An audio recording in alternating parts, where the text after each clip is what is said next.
Nilai-nilai dasar perjuangan atau lebih umum dikenal NDP. Latar belakang perumusan NDP HMI oleh Nurcholish Madjid. Sebetulnya, tidak ada masalah apabila kita sebagai orang Muslim berpedoman pada ajaran Islam, memandang segala sesuatu dari sudut ajaran Islam, termasuk terhadap masalah-masalah kemasyarakatan dan kenegaraan Pancasila. Saya disebut-sebut sebagai orang yang merumuskan NDP, meskipun diformalkan oleh Kongres Malang. Itu terjadi 17 tahun lalu. Jadi, sebagai dokumen organisasi, apalagi organisasi mahasiswa, NDP itu cukup tua. Oleh karena itu, ada teman berbicara tentang NDP dan kemudian mengajukan gagasan, misalnya, untuk tidak mengatakan, mengubah, mengembangkan, dan sebagainya. Maka saya selalu menjawab, dengan sendirinya memang mungkin untuk diubah dalam arti dikembangkan. Values atau nilai-nilai tentu saja tidak berubah-ubah.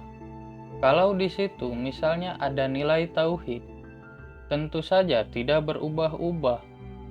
Akan tetapi, pengungkapan dan tekanan pada implikasi NDP itu mungkin bahkan bisa diubah. Sebab sepanjang sejarah, tauhid wujudnya sama, yaitu paham pada ketuhanan yang Maha Esa. Akan tetapi, tekanan implikasinya itu berubah-ubah. Kita bisa lihat tekanan misi pada rasul-rasul itu berubah. Misalnya, Isa Al-Masih atau Yesus Kristus datang untuk mengubah Taurat. Dalam kurung, agar aku halalkan bagi kamu sebagian yang diharamkan bagi kamu. Tutup kurung.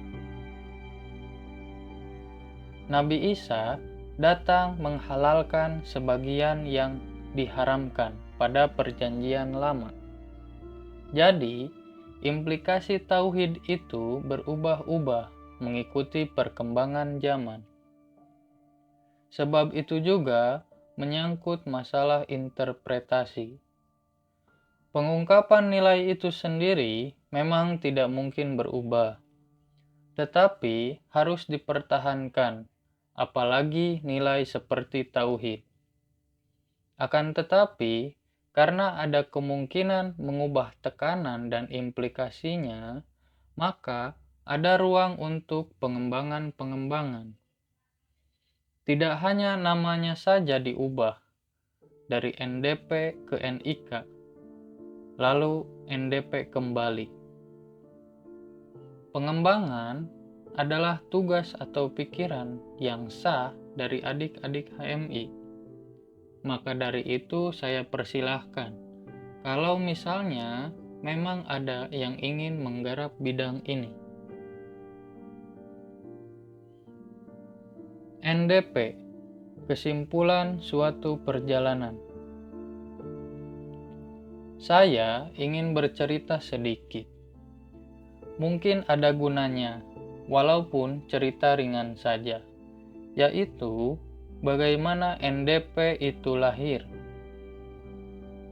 Ahmad Wahid dalam bukunya Pergolakan Pemikiran Islam yang sangat kontroversial itu menulis bahwa saya dalam tahun 1968 diundang untuk mengunjungi universitas-universitas di Amerika, yang waktu itu merupakan pusat-pusat kegiatan mahasiswa. Dan kepergian saya ke Amerika itu mengubah banyak sekali pendirian saya. Begitu kata Ahmad Wahid dalam bukunya itu. Maaf saja, tidak benar. Jadi, di sini Ahmad Wahib salah.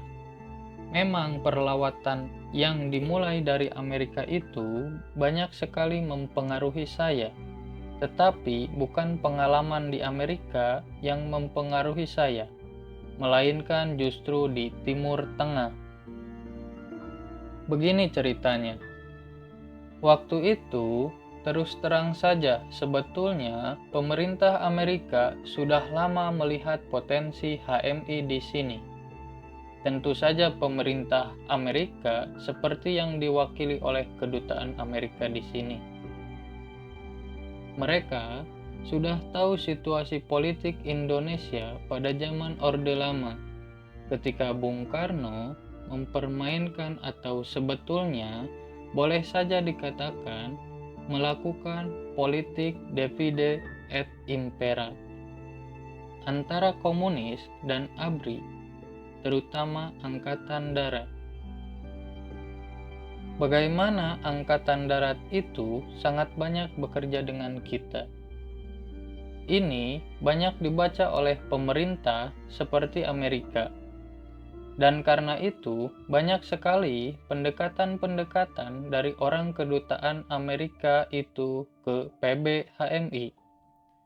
Sebetulnya, sudah lama mereka menginginkan supaya ada tokoh-tokoh HMI yang melihat-lihat Amerika. Tetapi, memang waktu itu belum banyak orang yang bisa berbahasa Inggris. Sehingga saya menjadi orang yang mendapat kesempatan pertama. Kunjungan saya ke Amerika sesuai dengan undangan, hanya berlangsung 1 bulan seminggu atau 1 bulan 2 minggu. Sistemnya semua dijamin. Ada uang harian dan uang per din. Waktu itu dolar belum inflasi, sehingga uang yang saya peroleh cukup besar, dan saya tentu bisa menghemat. Uang inilah yang saya pergunakan untuk keliling Timur Tengah. Saya lakukan itu secara sederhana. Kita di Indonesia selama ini selalu mengaku Muslim dan mengklaim diri sebagai pejuang-pejuang Islam. Untuk terlaksananya ajaran Islam, sekarang perlu melihat sendiri bagaimana wujud Islam dalam praktik. Begitulah motif saya pergi ke Timur Tengah. Meski kita tahu, Indonesia memang negara Muslim yang terbesar di bumi. Secara geografis, paling jauh dari pusat-pusat Islam, yaitu Timur Tengah. Sehingga menghasilkan beberapa hal, misalnya Muslim Indonesia itu adalah termasuk yang paling sedikit terarabkan. Barangkali kita tidak menyadari banyak keunikan dari kita sebagai bangsa Indonesia. Boleh dikatakan inilah bangsa Asia satu-satunya yang menuliskan bahasa nasionalnya dengan huruf Latin. Semua bangsa Asia menggunakan huruf nasionalnya masing-masing. Hanya kita yang menggunakan huruf Latin. Filipina memang, tetapi Filipina belum bisa mengklaim mempunyai bahasa nasional. Bahasa Tagalog masih merupakan bahasa Manila saja. Kemudian, Indonesia satu-satunya bangsa Muslim juga yang menggunakan huruf Latin untuk bahasa nasionalnya. Semua bangsa Muslim itu menggunakan huruf Arab, kecuali 3. Turki, disebabkan revolusi Kemal. Bangladesh, karena seperti bangsa Asia lain mempunyai huruf sendiri, yaitu huruf Bengali, dan Indonesia karena penjajahan. Jadi, kita itu unik. Dari sudut pandangan dunia Islam, Indonesia unik. Inilah bangsa Muslim yang kurang tahu huruf Arab, kira-kira begitu. Jangankan orang Islam Pakistan, Afghanistan, dan sebagainya. Sedangkan orang India yang Islamnya minoritas, di sana pun mereka menggunakan huruf Arab untuk menuliskan bahasa Urdu, bahasa mereka. Semuanya begitu. Dari situ saja boleh kita ambil satu kesimpulan bahwa keislaman di Indonesia itu masih demikian dangkal, sehingga masih ada persoalan, yaitu bagaimana menghayati nilai-nilai Islam itu. Itulah yang mendorong saya pergi ke Timur Tengah. Waktu saya hendak ke Amerika, saya merasa ogah-ogahan. Akan tetapi, biarlah barangkali dari Amerika saya bisa ke Timur Tengah. Oleh karena itu, biarpun di Amerika sudah kontak dengan orang-orang dari Timur Tengah, yang kelak ketika saya ke Timur Tengah, memang banyak sekali yang menolong saya. Kunjungan saya ke Timur Tengah, saya mulai dari Istanbul, kemudian ke Lebanon. Waktu itu tentu saat Lebanon masih aman. Lalu ke Syria, kemudian Irak. Sehingga baru pertama kalinya saya bertemu Abdurrahman Wahid atau Gus Dur. Dia yang menyambut. Karena terus terang, walaupun sama-sama orang Jombang, saya belum pernah kenal. Karena keluarga saya Masyumi, keluarga dia NU. Jadi baru bertemu di Baghdad. Dia baik sekali, mengorganisir teman-teman Indonesia untuk mengambil dan menemani saya ke stasiun bus dari Damaskus. Lalu saya ke Kuwait. Dari Kuwait ke Arab Saudi melalui timur. Banyak sekali kenangan di situ. Ketika di Riyadh, saya bertemu seorang yang pernah kenal saya sejak di Amerika, Dr. Farid Mustafa, seorang tokoh doktor engineering. Itulah satu-satunya pengalaman saya menjadi tamu keluarga Arab. Di sini, kalau makan siang dan malam, semua keluarga ikut, termasuk istri. Biasanya orang Arab tidak demikian. Saya tinggal 1 minggu di situ dan berkenalan dengan banyak pelarian Ikhwanul Muslimin. Kita mengetahui Ikhwanul Muslimin umumnya beranggotakan orang-orang Mesir dan orang-orang Syria. Mereka dikejar-kejar oleh rejim yang ada di negaranya masing-masing, dan kebanyakan larinya ke Saudi Arabia. Bukan untuk mendapatkan kebebasan politik, karena di Saudi Arabia sendiri mereka tidak mendapatkan kebebasan politik. Karena orang Saudi juga tidak suka terhadap sikap politik mereka. Akan tetapi, dari segi ilmu pengetahuan, mereka banyak sekali dihargai. Mereka kemudian menjadi staf pengajar di Universitas Riyadh. Sejak dari Istanbul, saya banyak sekali mengadakan diskusi kritis. Tentu saya tidak mau hanya mendengarkan saja, tapi juga membantah, menanyakan, dan menentang, termasuk menentang dari segi literatur.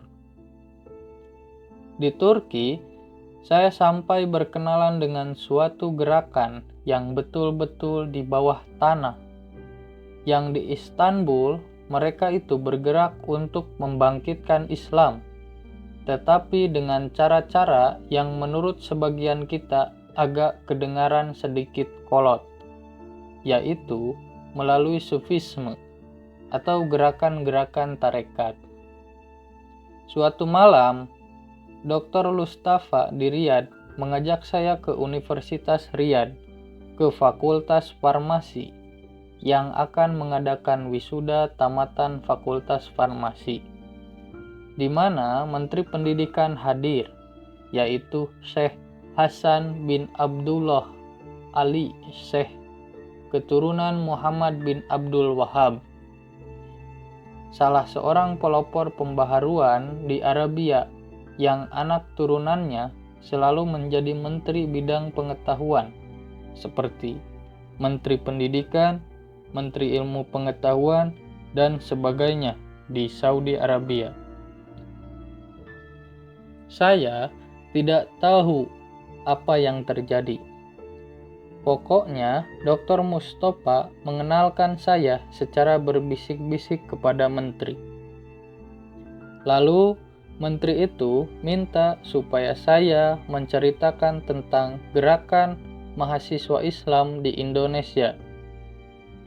Setelah saya ceritakan, tentu saja dengan bahasa Arab, alhamdulillah, saya sedikit banyak tahu bahasa Arab karena belajar di pesantren Gontor, sebuah proyek gabungan antara Sistem Pendidikan Sumatera Barat atau KMI-nya dan Jawa pesantrennya, yang saya kira menjadi proyek yang sangat sukses sekarang, berkembang di mana-mana. Menteri itu demikian senangnya dengan keterangan saya, lalu mengundang 10 orang teman kita, HMI, untuk naik haji tahun itu juga. Selanjutnya, di Riyadh, saya ke Madinah, terus ke Mekah, kemudian ke Khartoum untuk bertemu dengan Dr. Hasan Turabi dari Umin Durman University, tokoh yang sekarang menjadi pusat perhatian di Sudan. Oleh karena dia konseptor dari islamisasinya Numairi yang sekarang jatuh digulingkan.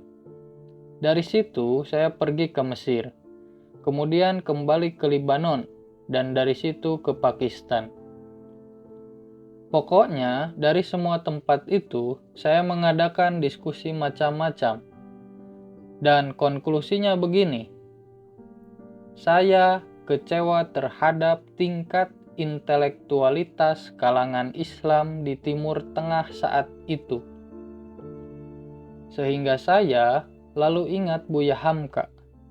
Ketika suatu saat Buya Hamka minta izin kepada Kiai Haji Agus Salim untuk pergi ke Timur Tengah, yaitu untuk belajar. Jawab Kiai Haji Agus Salim seperti yang dimuat dalam Gema Islam dahulu dan sebagainya. Malik, kalau kamu mau pergi ke Mekah atau Timur Tengah, boleh saja. Kamu akan fasih berbahasa Arab barangkali. Tetapi, paling-paling kamu akan jadi lebay kalau pulang. Tetapi sebaliknya, kalau kamu ingin mengetahui Islam secara intelek, lebih baik di sini. Belajar sama saya. Dan saya setuju dengan pendapat Kiai Haji Agus Salim tersebut. Padahal di sini, di Indonesia, kita sudah bergumul dengan Marxisme dengan macam-macam di sini. Indonesia adalah tempat pergumulan ideologi yang paling seru pada zaman Orde Lama, dan kita survive. Kita sudah biasa berdialog dengan orang-orang komunis dengan forum-forum mereka, bukan forum-forum kita. Oleh karena itu, kita lebih banyak terlatih daripada orang-orang yang saya temui di negara-negara Timur Tengah berkenaan dengan cara melihat apa yang paling relevan dalam Islam yang harus kita kembangkan. Sampai-sampai waktu itu di Riyadh dengan Dr. Mahmud Syahwi namanya, salah satu tokoh Ikhwanul Muslimin. Ketika saya merasa jengkel dengan kekecewaan saya saya bilang begini saja.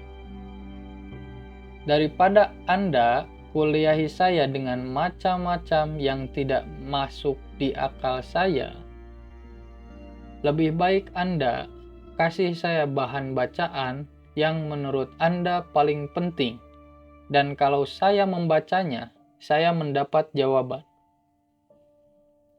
Lalu saya diberi buku berjudul Majmu' Rasail Hasan al-Banna, kumpulan tulisan risalah-risalah Hasan al-Banna, yang waktu itu buku terlarang di Saudi Arabia. Buku itu diberikan kepada saya sambil mewanti-wanti, jangan sampai ketahuan orang Saudi, karena kalau ketahuan, saudara akan mengalami kesulitan, ditahan dan sebagainya. Akan tetapi, saya senang sekali menerima buku itu dan kemudian saya baca. Waktu di Mekah, saya menggunakan waktu paling banyak 2 minggu. Saya baca semuanya. Akan tetapi maaf saja, saya tidak mendapat kelebihan dari tulisan-tulisan orang itu. Ya, dengan segala kekaguman saya kepada Hasan al-Banna, tetapi harus banyak sekali tidak setuju dengan isinya. Slogan-slogan loyalistik itu kebanyakan. Jadi, isinya slogan-slogan loyalistik, bukan pemecahan masalah. Oleh karena itu, saya tidak merasa begitu sesuai dengan buku itu. Kemudian di Mekah, saya berusaha untuk menghatamkan Al-Quran dengan terjemahan dalam bahasa Inggris untuk pengecekan. Kemudian, setelah melakukan berbagai diskusi tadi, saya lihat beberapa hal yang relevan untuk kita. Sampai sekarang, Al-Quran itu saya simpan dan saya coreti dengan komentar-komentar saya. Kemudian, saya ke Sudan dan pulang. Dan ketika mendengar janji Menteri Pendidikan Saudi Arabia untuk naik haji itu, saya memang diingatkan oleh Dr. Mustafa, orang di ibu kota Riyadh itu. Ini janji Arab, katanya. Oleh karena itu, Anda harus rajin menagih. Jadi, ketika sampai di Mekah, saya mengirimkan surat. Saya sampai di Madinah juga begitu, dan akhirnya alhamdulillah terrealisir. Akhirnya Januari 1969 saya pulang ke Indonesia untuk kemudian sibuk untuk merealisir janji dari Menteri Pendidikan Saudi Arabia untuk naik haji yang waktu itu jatuh bulan Maret. Berarti cuma ada waktu 1 bulan. Jadi, habislah waktu saya untuk menyiapkan teman-teman naik haji. Sampai di sana, semua teman ikut sakit karena tidak cocok dengan makanan kecuali saya. Kebetulan, saya sudah terbiasa dengan masakan orang sana. Sampai zaitun yang disebut di dalam Al-Quran saya makan. Karena perlu diketahui bahwa buah walaupun tidak enak dan agak pahit, bagi yang belum biasa, gizinya tinggi sekali dan dapat menghilangkan rasa mual sebagainya. Dan saya mendapat servis dan seseorang di kedutaan San Francisco, seorang novelis yang terkenal di Amerika bernama John Ball, yang salah satu bukunya difilmkan dan mendapat hadiah besar. Dia mengatakan begini, saudara harus tahu, berkat zaitun inilah orang Yunani dahulu berfilsafat, karena zaitun itu tanaman yang tahan lama sekali dan tetap berbuah. Pohon itu bisa ribuan tahun bertahan dengan buahnya yang begitu tinggi, sehingga orang Yunani itu dulu boleh dikatakan tidak lagi memikirkan masalah sumber gizi yang tinggi. Cukup menanam zaitun saja dan sampai sekarang zaitun itu merupakan komoditi yang penting negara-negara seperti Italia, Yunani, dan sebagainya. Setelah pulang dan haji, saya ingin menulis sesuatu tentang nilai-nilai dasar Islam. Seluruh keinginan saya untuk bikin NDP saya curahkan pada bulan April, untuk bisa dibawa ke Malang pada bulan Mei. Jadi, NDP itu sebetulnya merupakan kesimpulan saya dan perjalanan yang macam-macam di Timur Tengah selama 3 bulan lebih itu. Jadi, sama sekali salah kalau Ahmad Wahid mengatakan itu adalah pengaruh kunjungan di Amerika. Begitulah singkatnya ceritanya. Namanya saja NDP, nilai-nilai dasar perjuangan.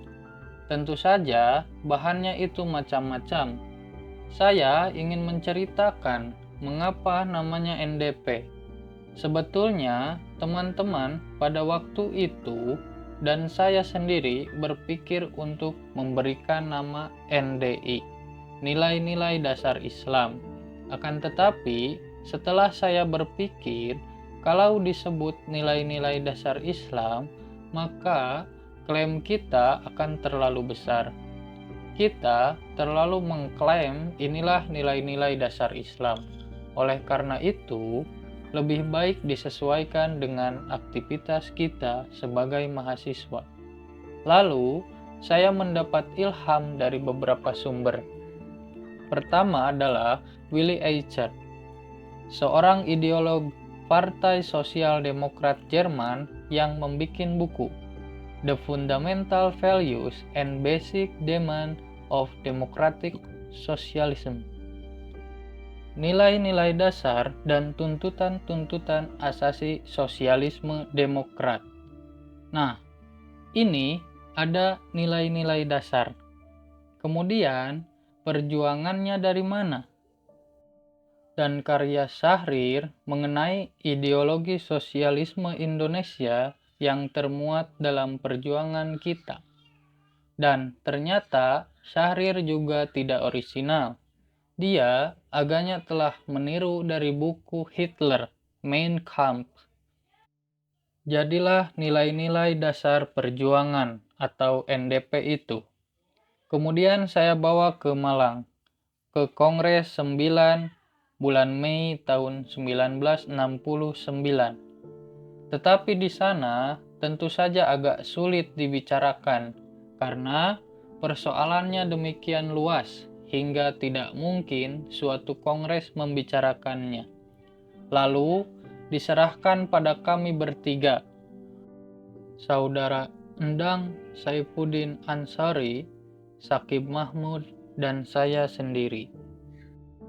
Nah, itulah kemudian lahir NDP, yang namanya diubah lagi oleh Kongres ke-16 HMI menjadi NIK, Nilai Identitas Kader.